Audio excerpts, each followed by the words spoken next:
We are the Liberty Intelligence Organization Network. And this is our daily report. I am your host, Ricky Phillips, and it is Thursday, January 16th, 2014. And this will hopefully be the first of many daily reports to come. I'm sort of working on a new job and at odd hours, so my sleep schedule's all messed up. And finding the time to actually present the news has become quite difficult. But hopefully I can get into a routine where I can actually start getting updates out there to people and spreading the news, so any of the subscribers or anybody you want to share this with, friends, family, anybody. It's another voice out there giving you knowledge and information about what's going on in our world.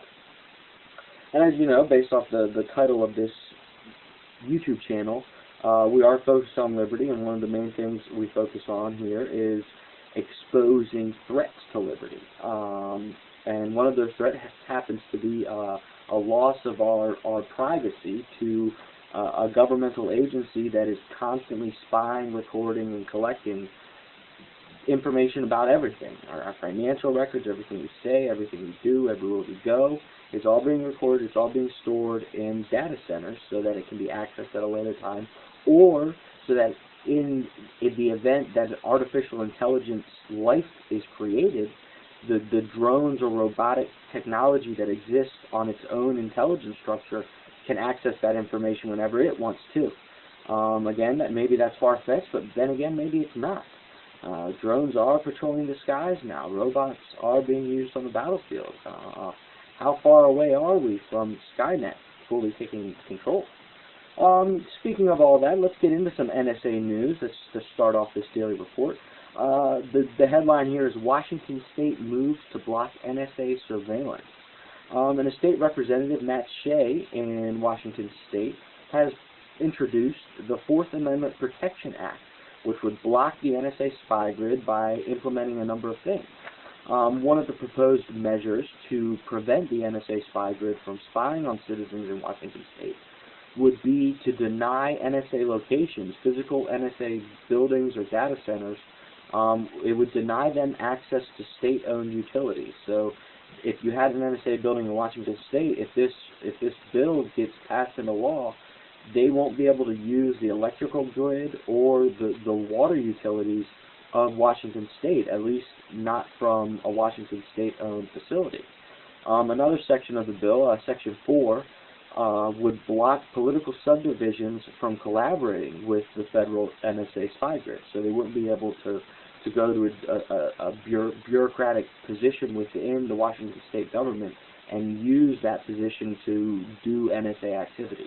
And this is some good news that the states, some representatives in some states are making moves to stop this tyranny, but the problem is they're being spied on all over the place by the same institutions, and of course they're all globalist institutions.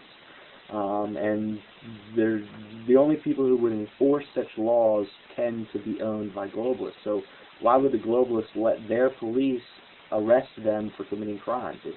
They're not going to ever be able to enforce any laws that go against this globalist activity unless there is a break between law enforcement and the globalist control. All that being said, let's switch into some globalist news in particular. The headline, New Evidence Implicating Globalist Kissinger in War Crimes. Now, Henry Kissinger, who's been active in American politics for the past 50 years, every presidential campaign, every presidential administration has sought out Henry Kissinger's advice. Henry Kissinger is a prominent member of many globalist institutions. He always wins a bunch of awards, but at the same time he also does a lot of the dirty work that the globalists like to do.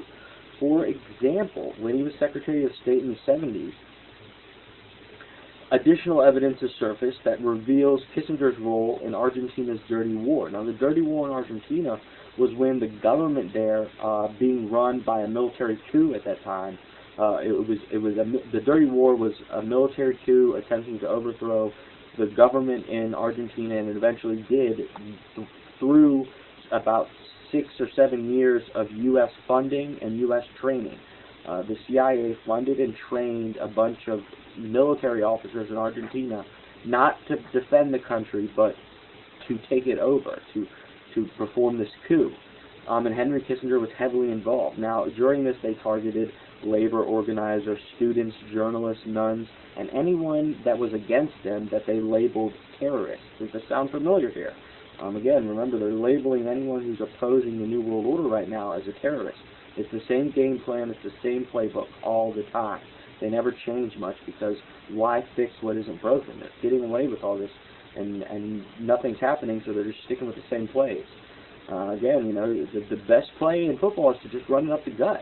You don't have to worry about getting intercepted. I mean, and the fumble is rare when you're running up the gut. You got a lot of people there at your offensive line to pick up the ball, so they're running up the gut every play, and we're running a you know, secondary back defense to try and stop it from like a Hail Mary or something.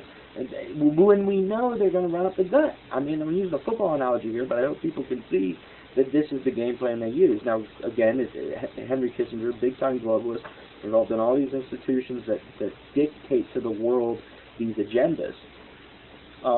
He was a big-time player during Argentina's dirty war. Also, and basically just 3 months, the new revelation is that 3 months after Argentina's generals took control in 1976, Kissinger gave the green light for them to continue persecuting all the people that were against them politically.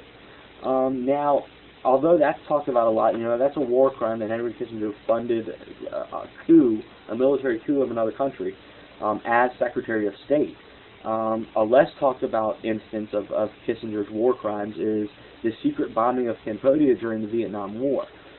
Basically what that led to, by Henry Kissinger allowing tons of bombs, it destroyed Cambodia's infrastructure, and it destroyed their political society, everything collapsed in Cambodia, and allowed a despot ruler, a tyrant named Pol Pot, to take power. And the Khmer Rouge, that was his name of his little group, they murdered millions under their vicious communist rule. And again, what allowed them to take power was this secret bombing authorized by Henry Kissinger, or orchestrated by Henry Kissinger, a big-time globalist. So we're learning more about the war crimes he's committed all the time, and again, with all the other globalists. But like I mentioned before, who's going to arrest these people? Who's going to enforce laws against the people who control the law enforcement?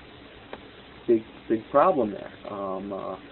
In additional globalist news, this is really just about, you know, destroying the image of individual rights, which the globalists are really big into. The headline here: International Olympic Committee bans image of U.S. Constitution.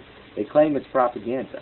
There's a female hockey player, and she's a goalie, and on her mask are images of American, you know, icons, iconography, because she's going to be playing in the Olympics on the U.S. women's hockey team. And, you know, she wants to represent her country, so she's got the Statue of Liberty and an image of the bald eagle, and then on the back of the helmet is the beginning of the preamble of the Constitution of the United States of America, which says, you know, we the people. And that's what it says. Well, the U.S. Olympic, or the International Olympic Committee is saying she's not allowed to have that image of the Constitution on her helmet. Now, they cite Rule 51 of their thing. And again, the hockey player, her name is Jessie Vedder. And it's banned because they're claiming it's propaganda, because they're saying you can't have any writing promoting your country on uniforms or anything. Basically, the actual Rule 51 says no kind of demonstration or political, religious, or racial propaganda is permitted in any Olympic sites, venues, or areas. That's the quote of Rule 51. However, with, you know, the slap in the face of all this is they won't let us have 3 words from the beginning of our Constitution on one of our hockey players' helmets. But they're going to allow Slovakia to have their entire national anthem printed on their hockey jerseys. So the United States isn't allowed to show any part of the Constitution which really personifies or vindicates individual liberty. They're not even allowed to 3 words of that, but they're going to allow the whole Slovakian national anthem on their hockey jerseys. Again, shouldn't Rule 51 apply there too? Big question.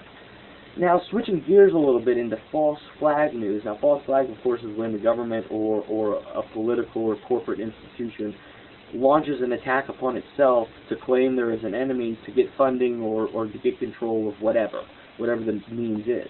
Now, here's the potential false flag news. Again, the globalists are exposing everything. They're throwing it in everybody's faces. I literally cannot talk to anybody anymore without the New World Order being brought up. And in most cases, It's not even brought up by me anymore.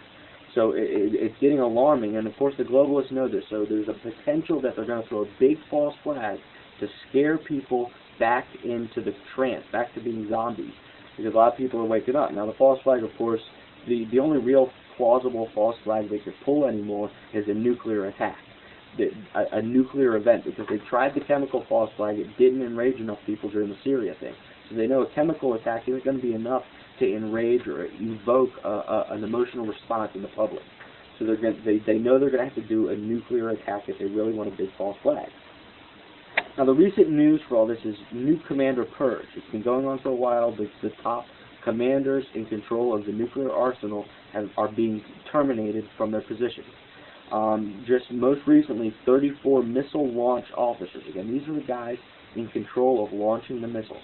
34 of them under alleged text cheating during tests when they were taking their qualification exams, which they have to constantly take to make sure they're up to date with all the nuclear specs and stuff. They were apparently using their cell phones to text message answers to one another. It's the case of why they were terminated. At least that's what we're being told. Now what's important is the background story before all of this. This is the most recent event. Back in September 3rd of 2013, a lot of events happened. That was a big, important day for humanity. The first thing that happened was Navy. Well, we didn't learn about this until later, but what happened on September 3rd, 2013 is Infowars.com released high-level intel revealing that covert nuke transfer from Dyess Air Force Base to South Carolina. Again, there was a secret covert nuclear weapons transfer. Again, the nukes weren't even supposed to be at Dyess Air Force Base, but they were transferred with no paperwork. The police even tried to stop it and say, hey, you need paperwork for this. The base commander came out and said, no, this has been authorized, we have to let it go. And the only information that anyone was able to find out during all that, and again, it was a big ordeal, a big event on the base. The only information we learned was that the nukes were going to South Carolina. Now, coincidentally, on that same exact day, Senator Lindsey Graham, in a press conference, warned that if the United States did not intervene in the Syria conflict, that South Carolina would be nuked. And he said that in a press conference on the same exact day that these nukes go missing, supposedly headed towards South Carolina. Again, now here's the kicker. On that same exact day, the Navy Vice Admiral, the second in command of the nuclear arsenal, he was fired. But we didn't learn about it because they didn't want people to know about it on that day. There was enough information. We learned that nukes went missing. Senator Lindsey Graham says South Carolina's didn't get nuked. We learned that the nukes that went missing are headed towards South Carolina. Then a few, later we learned that this Vice Admiral that gets terminated, this Vice Admiral second in control of the nuclear arsenal, he gets gotten rid of, and then the top guy gets gotten rid of a little bit after that. So now the most recent revelation is 34 missile launch officers are now being terminated. Again, all these terminations are coming up of, scandals, little things like text cheating, or I think one of the guys was drinking or something like that. Little ridiculous things. Again, this is a purge. They're getting people out of the way. If the New World Order wants to launch a false flag, they have to have their players in key positions, like at 34 of the missile launch sites. They got to get rid of officers who will say no to unlawful and unjust orders.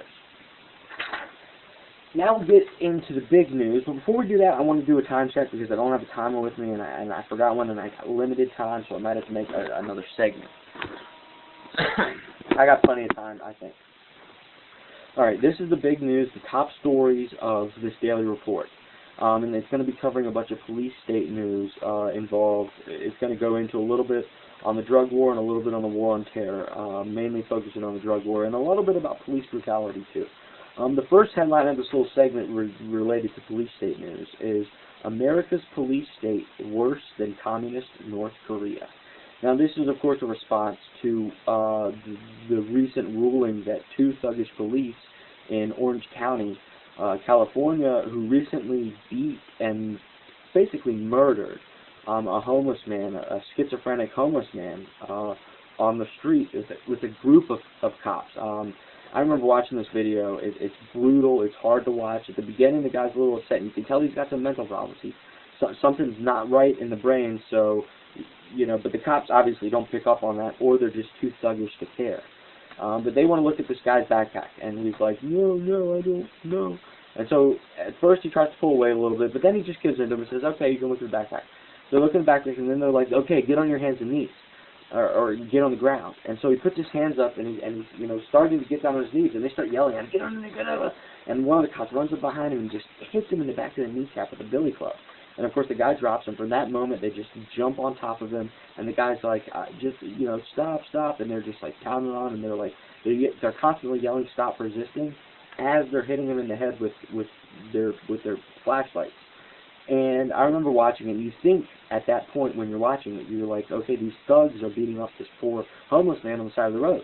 And then you hear cop sirens, and you're like, oh, thank God the police are there to save this guy.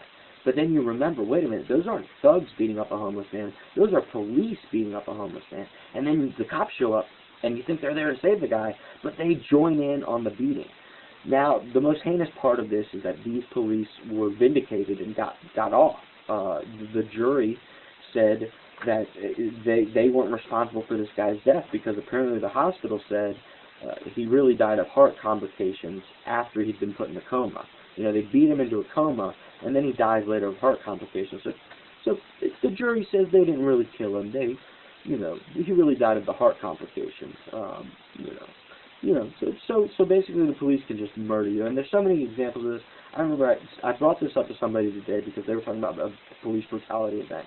And then that just led to a whole slew of us bringing up, hey, do you remember that? Oh, yeah. Do you remember when they did this? Do you remember that? And I'm like, and eventually I had to stop and I said, this is because this is how they're being trained. I said, you have to think now that whenever you see the red and blue lights, even for something as simple as a rolling stop at a stop sign, that could be your last moment, just like a valedictorian student found out, I think in Texas, when he did a rolling stop and he made a sarcastic comment to a cop. The cop unloaded his handgun and killed the kid right there on the side of the road. And the crazy thing was, the kid said, are you going to shoot me? And he, boom, boom, boom, boom, boom, kills him dead. Now the crazy thing about all this is footage, coincidentally, from North Korea, the most vicious, tyrannical system on the planet at the moment, question mark, maybe the U.S. is a little bit more tyrannical. North Korea shows police confrontations where even when the citizen the North Korean police are trying to write tickets to these citizens, and these citizens, you know, get so upset they start yelling at the North Korean police, and in some cases they start to push the North Korean police. But still, the North Korean police do not resort to this type of brutality that these police in California resorted to. And again, it begs the question, are we more of a police state than the most tyrannical regime on the planet Earth? It begs the question. Now, in continuing police state news, and this is a big story, a lot of information going to come through this one. The headline is, Drug Smuggling DEA Calls Marijuana Legalization Reckless and Irresponsible. Now, James L. Capra, the DEA Chief of Operations, is concerned over marijuana legalization bills, the ones that have been passed in Colorado, and I think in Washington State, and now there's new ones popping up in Washington, D.C., and Maryland, and a bunch of other states are trying to get decriminalization and legalization of marijuana, which is a good thing because the war on drugs, as I'm all about to expose, has always been manipulated, just like the war on terror. It's fueled by both sides. It's run by the globalists. They control the law enforcement, and they control the criminals. So nobody really gets in trouble except for anyone who's not part of the system. It's just a means for them to say, you're a druggie, you're a terrorist, we have to go after you. And give themselves justification while also justifying it in the eyes of the public. So basically he says all this stuff, he's really concerned, and this of course comes just one day after court documents revealed that the DEA was involved in smuggling billions of dollars in drugs alongside Mexico's Sinaloa cartel, which were first reported by the El Paso Times in 2011. So the DEA, the same guy who's saying he doesn't want states to legalize marijuana, was just caught laundering or handling billions of dollars in drugs for drug cartels, for the very people he's supposed to be trying to arrest. So he doesn't want the citizens to have control over growing their own pot or having their own pot, but will he stop the guys that ship the drugs into this country illegally? No, he's actually helping them. And again, this is a continuing, you know, we always see this. We see this in war on terror, the CIA, the FBI. They're supposed to be stopping the terrorists, but in so many cases, we learn they're behind the very terrorists launching terrorist acts. Just like the DEA you know, is supposed to be about drug enforcement, and they're not. They're helping the drug cartels. So let me get back into some of this. So opponents to the cannabis legalization, like this James L. Capper, he doesn't want us to have it, but he's meanwhile shipping it in illegally, making billions of dollars for drug cartels, and he's probably getting a good cut of that himself. Opponents to cannabis legalization, and I heard it on the radio on the way to work this morning. Oh, no, they always say the same thing. It's like a talking point amongst the opponents of cannabis legalization, and they always claim it will lead to social degradation, and they also always say it's just a bad thing. Well, it's bad for society. It's just a bad thing.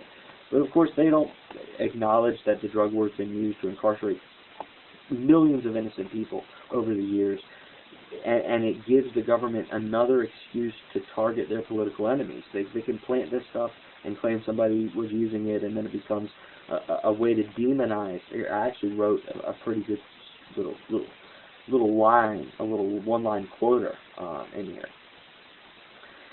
So let me just go through this.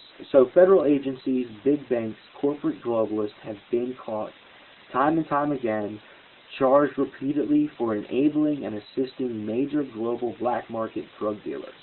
For example, Eric Holder refused to prosecute HSBC for laundering drug cartel money, billions of dollars for drug cartels. HSBC, which is a big bank. What the acronym stands for is escaping me at the moment, but I just read another article about them related to illegal insider trading. Anyway, I'm getting off topic.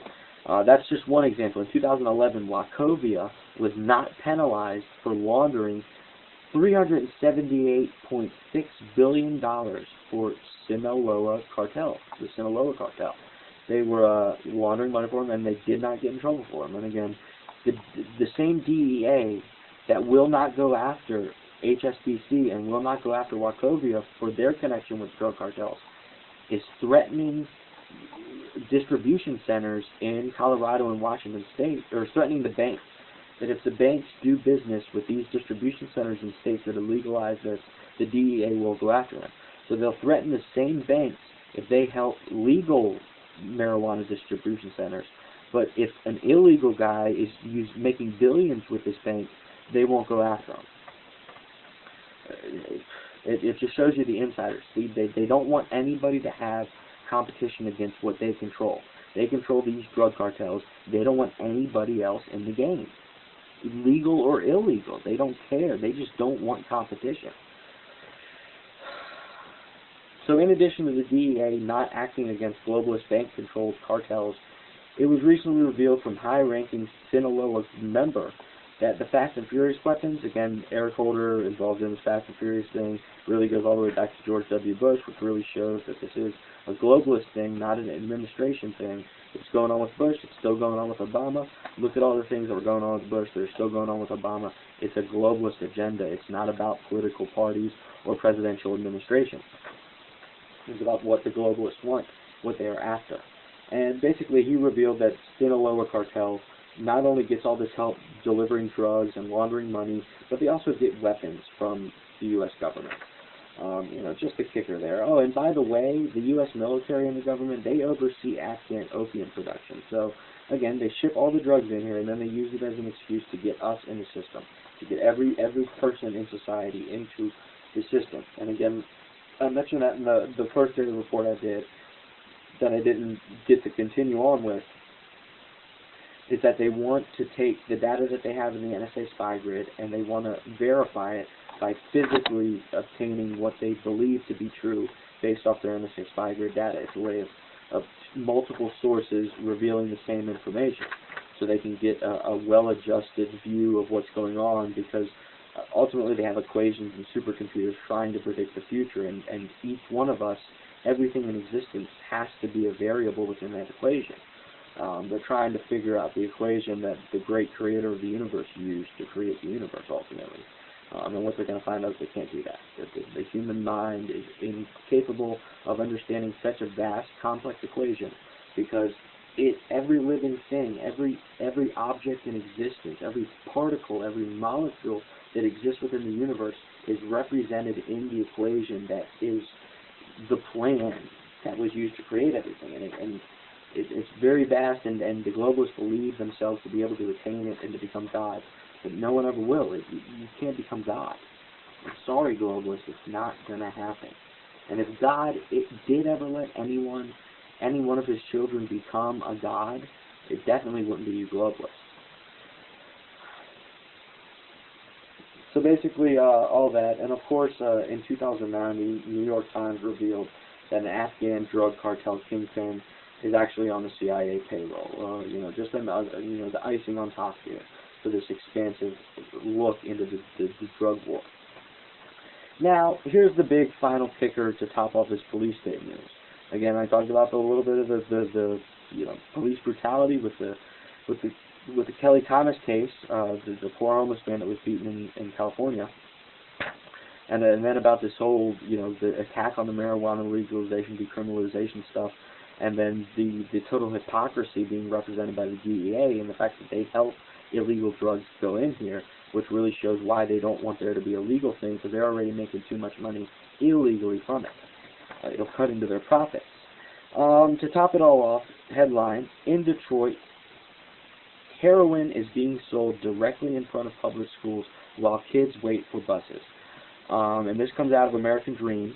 And a hidden camera at Cass Tech High School in Detroit revealed drug dealers operating openly right outside of the schools, and which appears to be a common trend amidst the latest government involvement in international drug cartels.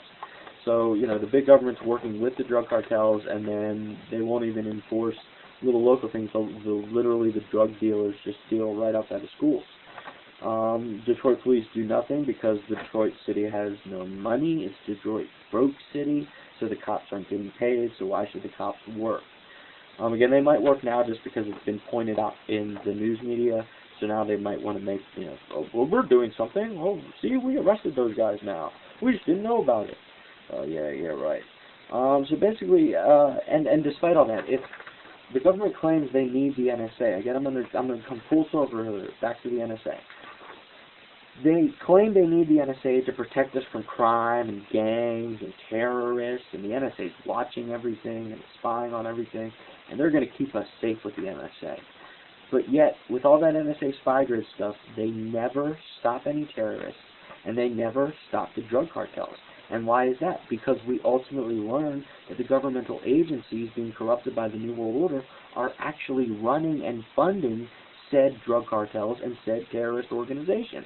So the NSA isn't about spying on them, it's about spying on us. It's about making sure we don't know that they're really the ones who are causing us harm. They're the biggest threat to our individual liberty, which is why here at the Liberty Intelligence Organization Network, we focus on presenting to you information like this and then trying to tie it all together with what's going on. Because a lot of times I could just give you the NSA one story, and it wouldn't make any sense to you, just this one little story. But when I tie it into all this stuff going on, you start to see a global agenda, a new world order is being built, just like they all said it would.